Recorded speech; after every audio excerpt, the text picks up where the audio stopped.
চিত্ৰাংকন প্ৰতিযোগিতা নগাঁও ভোগালী বিহু। আমাৰ বিহু তিনিটা সাধাৰণতে, কিন্তু বৰ্তমান আমাৰ এইটো ভোগালী বিহু। ভোগালী বিহু ভোগৰ বিহু, গতিকে তাৰ ওপৰত তোমালোকে এখন ছবি আঁকিব লাগিব। ভোগালী বিহুৰ ওপৰত তোমালোকে এখন সুন্দৰ ছবি আঁকিব লাগিব।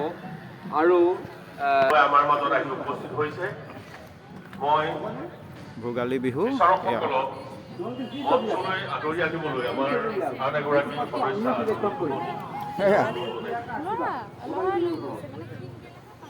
মেলা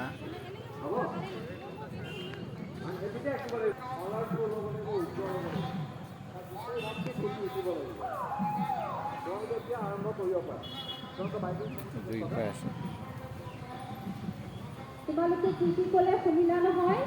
তেল ব্যৱহাৰ নকৰিবা, হাতেৰে আঁকিবা, সকলো হাতেৰে আঁকিব লাগিব ছবিখন।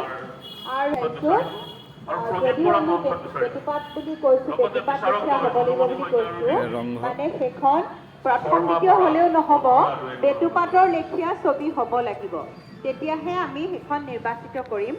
এনেই কোনেও ভাবিব নালাগে যে মই প্ৰথম হৈছোঁ বেটুপাতৰ কাৰণে হৈ গ'ল নেকি, সেইটো নহয়। বেটুপাত লেখীয়া হ'ব লাগিব বস্তুটো, ছবিখন তেনেকুৱা হ'ব লাগিব। এতিয়া আৰম্ভ কৰা। প্ৰথমে মই ৰিমলি শৰ্মা বৰা এখনি গামোচা সকলোলৈকে মই মোৰ নমস্কাৰ জনাইছোঁ। আৰু ইমান আচলতে আমাৰ হিয়াৰ আমঠু জুবিন গাৰ্গৰ এনেকুৱা এটা দিন আহিব বুলি কেতিয়াও জীৱনত ভবা নাছিলোঁ, ইমান সোনকালে আহিব বুলি।